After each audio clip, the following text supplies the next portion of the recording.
आसन में। आओ चले प्रभु के मंदिर में, नतमस्तक हो उसके आसन में। वही पूज्य परमेश्वर है, गाये उसके उपवन में। आओ चले, आओ चले, आओ चले, आओ चले।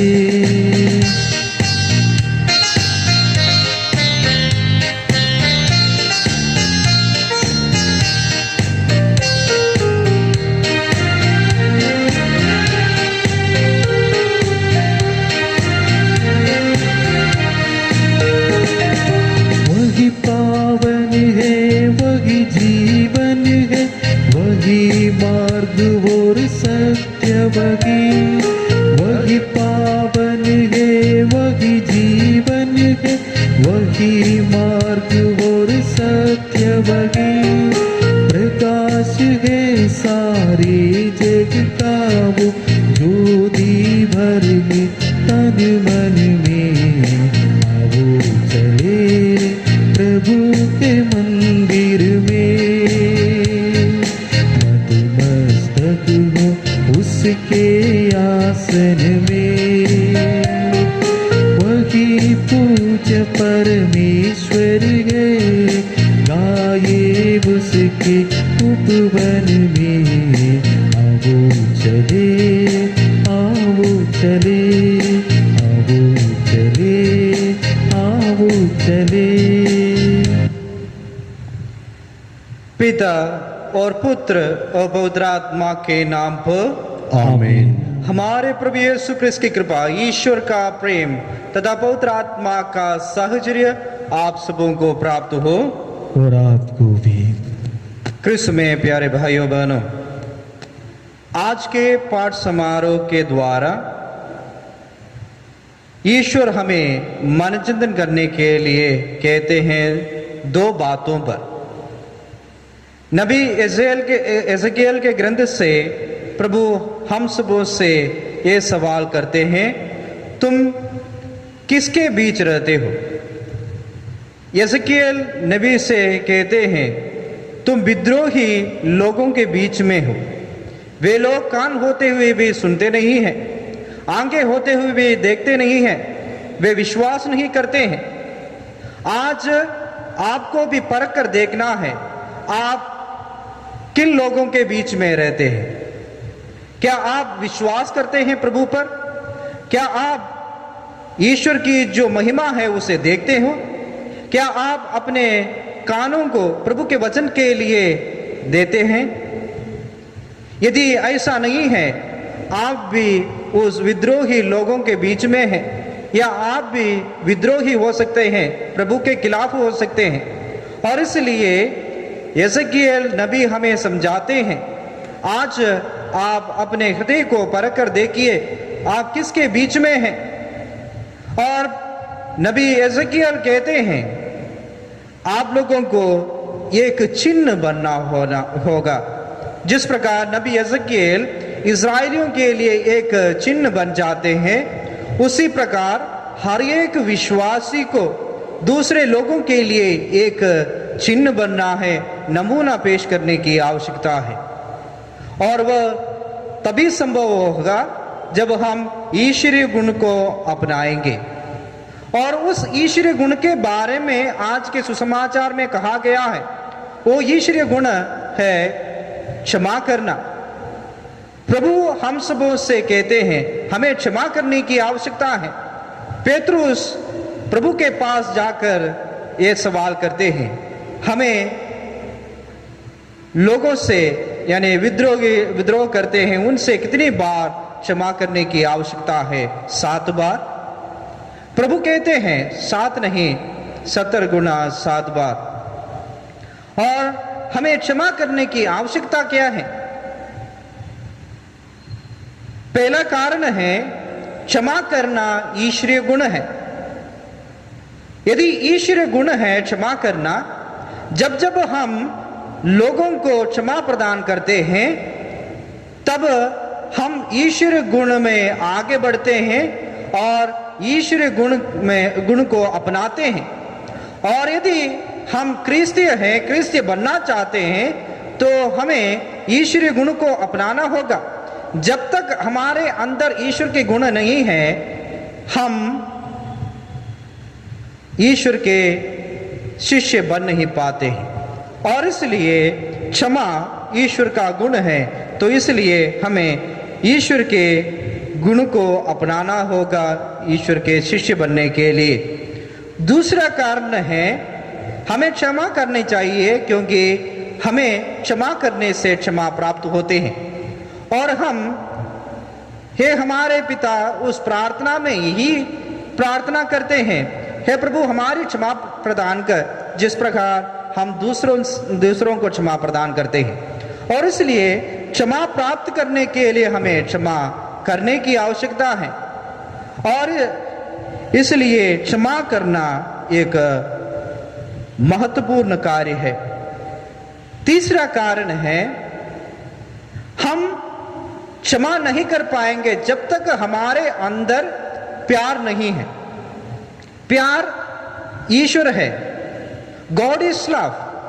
यदि उस ईश्वर का प्रेम हमारे हृदय में नहीं है, तो हम दूसरों को क्षमा प्रदान नहीं कर पाएंगे। और जो व्यक्ति एक दूसरे से प्यार करते हैं, यानी क्षमा प्रदान करते हैं, वे ये कहते हैं ईश्वर उनके अंदर विद्यमान है। और एक तरीका है, हम दूसरों पे देख सकते हैं, परख कर देख सकते हैं क्या ईश्वर उसके जीवन में निहित है, क्या ईश्वर उनके जीवन को परिवर्तित किया है। इसे परखने के लिए हमें लोगों को जो क्षमा प्रदान करते हैं उन्हें देखने की आवश्यकता है। जो व्यक्ति क्षमा कर सकते हैं, उनके अंदर ईश्वर जो प्यार है वे निहित है। तो आइए हम इस मिस्र बलिदान में प्रभु से प्रार्थना करें, ताकि हम विद्रोही प्रजा नहीं बल्कि ईश्वर को प्यार करने वाले बने, और ईश्वर के गुण विशेष रूप से क्षमा करने की जो गुण है उसे प्राप्त कर सके। हम उस निर्दयी सेवक के समान ना बने, बल्कि उस दयालु राजा के समान बने। क्षमा करने के लिए, क्षमा प्रदान करने के लिए प्रभु हमें बुलाया है। प्रभु हम सबों के लिए क्रूस पर बलि देते हुए हम सबों को क्षमा प्रदान की है। और हर एक क्रिस्तीय के सामने एक चुनौती पेश किया है, हमें भी क्षमा करने की आवश्यकता है।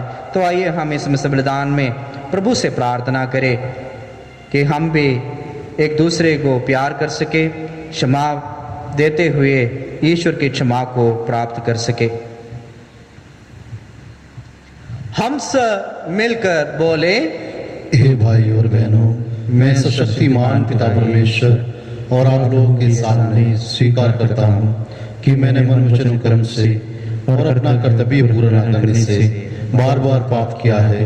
मैं अपना दोष स्वीकार करता हूँ। इसलिए मैं धन्य कुंवारी मरियम से, सब सद्दूतों, सब संतों और आप लोगों से, हे भाई और बहनों, विनती करता हूँ कि आप मेरे लिए प्रभु परमेश्वर से प्रार्थना करें। सर्वशक्तिमान ईश्वर हम लोगों पर दया करे और हमारे पाप क्षमा कर और हमको आनंद जीवन प्रदान करे। आमीन। तू पश्चाताप करने वालों को क्षमा प्रदान करने आया है, हे प्रभु दया कर। हे प्रभु दया कर। तू पापियों को बुलाने आया है, हे क्रिस्त दया कर। हे क्रिस्त दया कर। तू पिता के दाहिने विराजमान होकर हमारे लिए प्रार्थना करता है, हे प्रभु दया कर। हे प्रभु दया कर। हम प्रार्थना करें। हे प्रेमी पिता, हम पवित्र आत्मा के द्वारा नवजीवन पाकर प्रभु यीशु क्रिस्त में आज तेरे पुत्र पुत्रियां बनने का उत्सव मना रहे हैं। हमारे हृदय को अपनी कृपा से अनुप्राणित कर कि ईश्वरीय जीवन उसमें बढ़ता जाए। हमारे जीवन को ऐसा बल देने की कृपा कर कि हम सभी मनुष्यों के बीच तेरे प्रेम के साक्षी बन जाए। हम ये प्रार्थना करते हैं अपने प्रभु यीशु क्रिस्त के द्वारा। आमीन। नबी एजेकियल के ग्रंथ से आज का पाठ। प्रभु की वाणी मुझे ये कहते हुए सुनाई दी, मनुष्य के पुत्र, तुम विद्रोही लोगों के बीच रहते हो। देखने के लिए उनकी आंखें हैं किंतु वे देखते नहीं, सुनने के लिए कान हैं किंतु वे सुनते नहीं, क्योंकि वे विद्रोही हैं। मनुष्य के पुत्र, प्रवास का सामान बांध लो और दिन में सबों के देखते प्रवास के लिए प्रस्थान करो। तुम जहाँ रहते हो उनके देखते ही वहाँ से प्रवास के लिए प्रस्थान करो। हो सकता है कि वे समझ जाएं कि वे एक विद्रोही प्रजा हैं। प्रवास का सामान दिन में ही उनके देखते देखते बाहर रखो और संध्या को उनकी आंखों के सामने प्रवास के लिए प्रस्थान करो। उनके देखते ही दीवाल में छेद करो और उससे निकल जाओ। उनके देखते ही सामान कंधों पर रखकर संध्या के समय प्रस्थान करो। अपना मुंह ढक लो जिससे तुम भूमि नहीं देख सको, क्योंकि मैं तुम्हें इजरायली प्रजा के सामने एक चिन्ह के रूप में प्रस्तुत करने जा रहा हूँ। मुझे जैसा आदेश मिला था मैंने वैसा ही किया। मैंने दिन में प्रवास का सामान बाहर रखा और संध्या के समय अपने हाथ से दीवाल में छेद किया। मैं झटपुटे में कंधे पर सामान रखकर उनके देखते ही चला गया। दूसरे दिन प्रातः मुझे प्रभु की वाणी ये कहते हुए सुनाई पड़ी, मनुष्य के पुत्र, क्या इज़राइल की विद्रोही प्रजा ने तुमसे ये नहीं पूछा कि तुम क्या करते हो? उनसे कहो, प्रभु ईश्वर ये कहता है, यह यरूशलेम के राजा और वहाँ रहने वाली समस्त इज़राइली प्रजा के विषय में भविष्यवाणी है। उनसे ये कहो, मैं तुम लोगों के लिए एक चिन्ह हूँ। तुमने जैसा किया उन लोगों के साथ वैसा ही किया जाएगा। वे बंदी बनकर निर्वासित किए जाएंगे। उन लोगों का राजा संध्या के समय अपना सामान कंधे पर रखकर नगर से चला जाएगा। लोग दीवार में छेद करेंगे जिससे वह बाहर जा सके। अपना मुंह ढक लेगा, वह अपना मुंह ढक लेगा, क्योंकि वह अपनी आंखों से ये भूमि फिर नहीं देखेगा। यह प्रभु की वाणी है। ईश्वर को धन्यवाद। भजन अनुवाद के ईश्वर के महान कार्य कभी ना भुलाओ। ईश्वर के महान कार्य कभी ना भुलाओ। वे सर्वोच्च ईश्वर की आज्ञा करते हैं, वे उसकी आज्ञाओं का उल्लंघन करते थे। वे अपनी पूर्वजों की तरह भटक गए और ईश्वर के साथ विश्वासघात करते थे। अनुवाद के ईश्वर के महान कार्य कभी ना भुलाओ। वे पर्वतों पर देव मूर्तियों की पूजा द्वारा ईश्वर को चिढ़ाते रहते थे। इस कारण प्रभु का कोप भड़क उठा और उसने इज़राइल का परित्याग किया। अनुवाद के ईश्वर के महान कार्य कभी ना भुलाओ। उसने विधान की महिमा मजूसा को शत्रुओं के हवाले कर दिया। उसने अपनी प्रजा पर क्रोध किया और उसे तलवार का शिकार होने दिया। अनुवाद के ईश्वर के महान कार्य कभी ना भुलाओ। जय घोष, हालेलुया। हे प्रभु, अपने सेवक पर दया दृष्टि कर और मुझे अपनी संहिता सिखा। हालेलुया। प्रभु आप लोगों के साथ हो और आपके साथ भी। संत मत्ती के अनुसार पवित्र सुसमाचार। प्रभु की जय। तब पेतरुस ने पास आकर यीशु से कहा, प्रभु, यदि मेरा भाई मेरे विरुद्ध अपराध करता जाए तो मैं कितनी बार उसे क्षमा करूं? 7 बार तक? यीशु ने उत्तर दिया, मैं तुमसे नहीं कहता 7 बार तक, बल्कि 70 गुना 7 बार तक। यही कारण है कि स्वर्ग का राज्य उस राजा के सदृश है जो अपने सेवकों से लेखा लेना चाहता था। जब वह लेखा लेना लगा तो उसका लाखों रुपयों का एक कर्जदार उसके सामने पेश किया गया। आधा करने के लिए उसके पास कुछ भी नहीं था। इसलिए स्वामी ने आदेश दिया कि उसे, उसकी पत्नी, उसके बच्चों और उसकी सारी जायदाद को बेच दिया जाए और ऋण आधा कर लिया जाए। इस पर वह सेवक उसके पैरों पर गिरकर अनुनय विनय करने लगा। मुझे समय दीजिए और मैं आपको सब चुका दूंगा। उस सेवक के स्वामी को तरस हो आया और उसने उसे जाने दिया और उसका कर्ज माफ कर दिया। जब वह सेवक बाहर निकला तो वह अपने एक सहसेवक से मिला जो उसका लगभग 100 रुपये का कर्जदार था। उसने उसे पकड़ लिया और उसका गला घोंटकर कहा, अपना कर्ज चुका दो। सहसेवक उसके पैरों पर गिर पड़ा और यह कहकर अनुनय विनय करने लगा, मुझे समय दीजिए और मैं आपको चुका दूंगा। परंतु उसने नहीं माना और जाकर उसे तब तक के लिए बंदीगृह में डलवा दिया जब तक वह अपना कर्ज ना चुका दे। यह सब देखकर उसके दूसरे सहसेवक बहुत दुखी हो गए और उन्होंने स्वामी के पास जाकर सारी बातें बता दी। तब स्वामी ने उस सेवक को बुलाकर कहा, रे दुष्ट सेवक, तुम्हारी अनुनय विनय पर मैंने तुम्हारा वह सारा कर्ज माफ कर दिया था। तो जिस प्रकार मैंने तुम पर दया की थी, क्या उसी प्रकार तुम्हें भी अपने सहसेवक पर दया नहीं करनी चाहिए थी? और स्वामी ने क्रुद्ध होकर उसे तब तक के लिए जल्लादों के हवाले कर दिया जब तक वह कौड़ी कौड़ी ना चुका दे।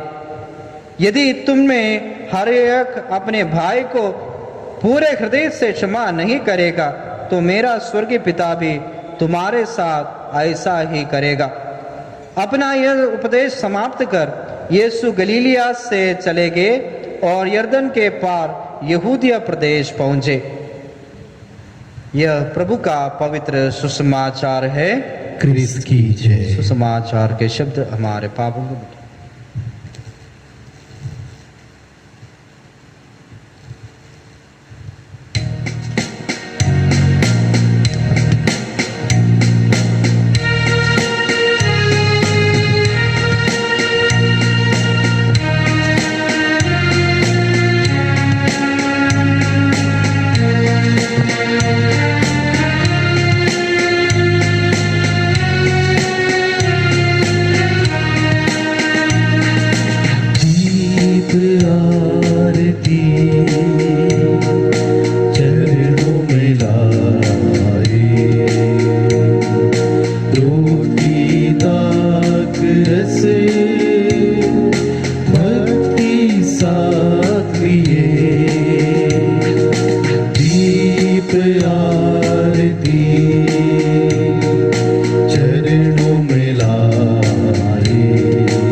भाइयों बहनों, प्रार्थना कीजिए कि सर्वशक्तिमान पिता ईश्वर मेरा और आप लोगों का यह बलिदान ग्रहण करे। प्रभु अपने नाम की स्तुति तथा महिमा के लिए और हमारे तथा अपने समस्त पवित्र कलीसिया के लाभ के लिए आपके हाथों से यह बलिदान ग्रहण करे। हे प्रभु, अपनी कलीसिया के ये उपहार दयापूर्वक ग्रहण कर तूने ही इनको अर्पण के लिए हमें प्रदान किया है और तेरे सामर्थ्य से यह हमारी मुक्ति के संस्कार बन जाते हैं। हम ये प्रार्थना करते हैं अपने प्रभु यीशु क्रिस्त के द्वारा, आमीन। प्रभु आप लोगों के साथ हो और आपके साथ भी। प्रभु में मन लगाइए। हम प्रभु में मन लगाए हुए हैं। हम अपने प्रभु ईश्वर को धन्यवाद दें। यह उचित और आवश्यक है। हे पूज्य पिता, यह परम उचित है, हमारा कर्तव्य तथा कल्याण है कि हम सदा और सर्वत्र अपने प्रभु क्रिस्त के द्वारा तुझे धन्यवाद दें। हम प्रेम पूर्ण हृदय से इनकी मृत्यु का स्मरण करते हैं विश्वास के साथ इनके पुनरुत्थान की घोषणा करते हैं और अटल भरोसे के साथ इनके महिमापूर्ण आगमन की बाट जोते हैं। इसलिए हम सभी दूतों और संतों के साथ तेरा गुणगान करते हुए निरंतर एक सुर से कहते हैं, पवित्र पवित्र पवित्र प्रभु विश्वमंडल के परमेश्वर, स्वर्ग और पृथ्वी तेरी महिमा से परिपूर्ण है। स्वर्ग में प्रभु की जय। धन्य है वे जो प्रभु के नाम पर आते हैं। स्वर्ग में प्रभु की जय। हे परमपिता, तू वास्तव में पवित्र है, सारी पवित्रता का स्रोत है। हम तुझसे निवेदन करते हैं, तू यह उपहार अपनी आत्मा के संस्पर्श से पवित्र कर दे कि हमारे प्रभु यीशु क्रिस्त का शरीर तथा रक्त बन जाए। जिस रात को यीशु स्वेच्छा से मृत्यु के लिए सौंपे गए, उन्होंने रोटी ली, तुझे धन्यवाद दिया और रोटी तोड़कर उसे अपने शिष्यों को देते हुए कहा, तुम सब इससे लो और खाओ, ये मेरा शरीर है जो तुम्हारे लिए बलि चढ़ाया जाएगा।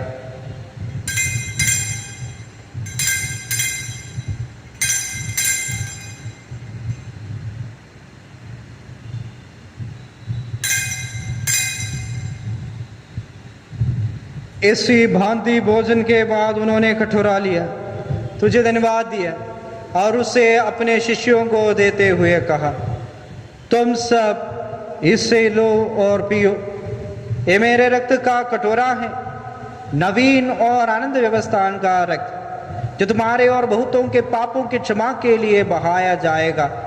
तुम मेरी स्मृति में यह किया करो।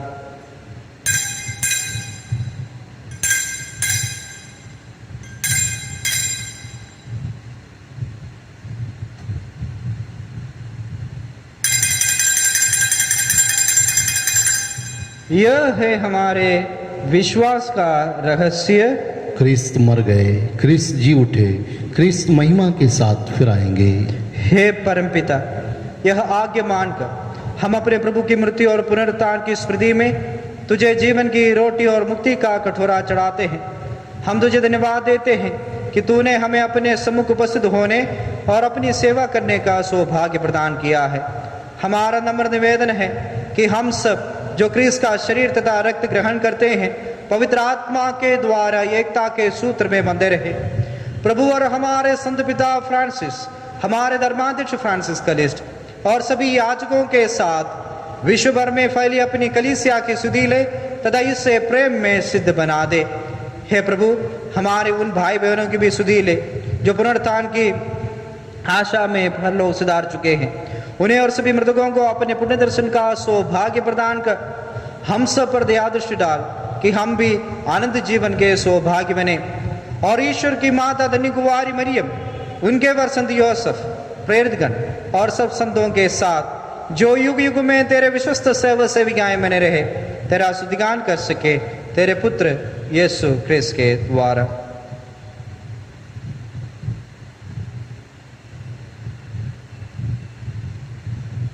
इन्हीं प्रभु क्रिस्त के द्वारा, इन्हीं के साथ और इन्हीं में, हे सर्वशक्तिमान पिता ईश्वर, पवित्र आत्मा के साथ तुझे समादर तथा महिमा युगानुयुग मिलते रहते हैं। आमीन।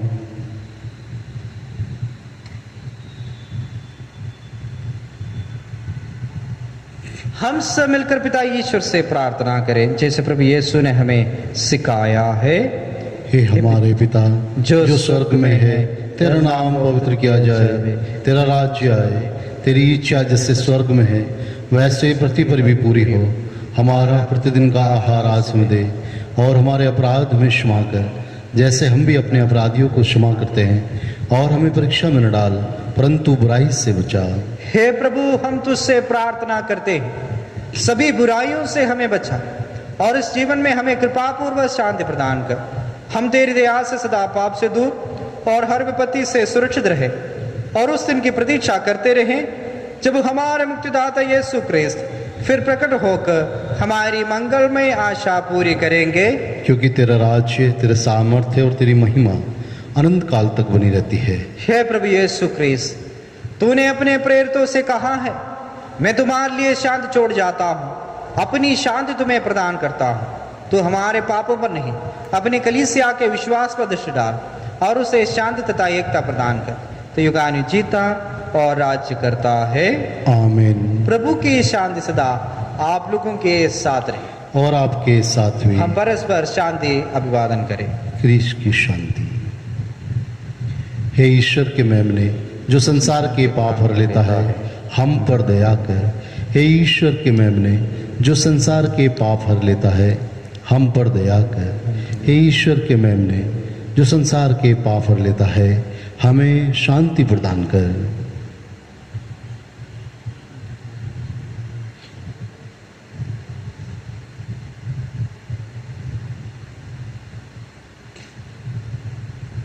देखिए ईश्वर का मेमना जो संसार के पाप हर लेता है। धन्य है वे जो प्रभु के बोझ में बुलाए जाते हैं। हे प्रभु, मैं इस योग्य नहीं हूँ कि आप मेरे यहाँ आए, केवल एक शब्द कह दीजिए और मेरी आत्मा चंगी हो जाएगी।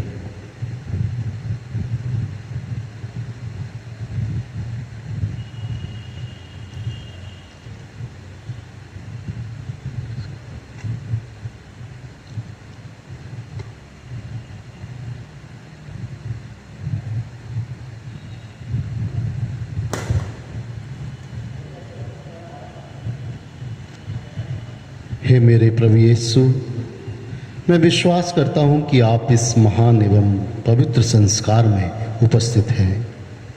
मैं आपको सब कुछ से अधिक प्यार करता हूँ और मैं अपनी आत्मा में आपको ग्रहण करना चाहता हूँ। चूँकि इस समय मैं संस्कारिक रूप से ग्रहण नहीं कर सकता हूँ, आप आत्मिक रूप से मेरे हृदय में आइए। मैं आपको गले से लगाता हूँ जैसा कि आप पहले से ही यहाँ हैं और मैं अपने आप को पूर्ण रूप से आपसे संयुक्त करता हूँ। मुझे कभी भी अपने से अलग नहीं होने दीजिए। आमीन।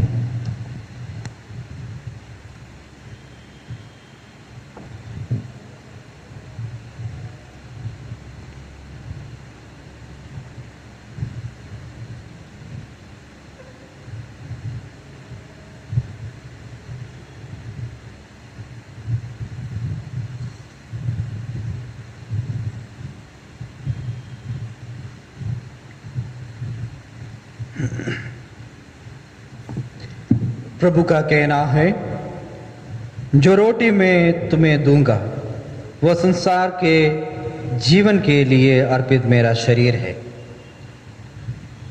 हम प्रार्थना करें। हे प्रभु, जो संस्कार हमने ग्रहण किया है वो हमारी मुक्ति करे और हमें तेरे सत्य की ज्योति से सुदृढ़ करे। हम यह प्रार्थना करते हैं हमारे प्रभु यीशु क्रिस्त के द्वारा। आमीन। प्रभु आप लोगों के साथ हो और आपके साथ। सर्वशक्तिमान ईश्वर पिता, पुत्र और पवित्र आत्मा आप सबों को आशीर्वाद प्रदान करे। आमीन। आप लोग विदा लें। प्रभु की शांति साथ रहें। ईश्वर को धन्यवाद।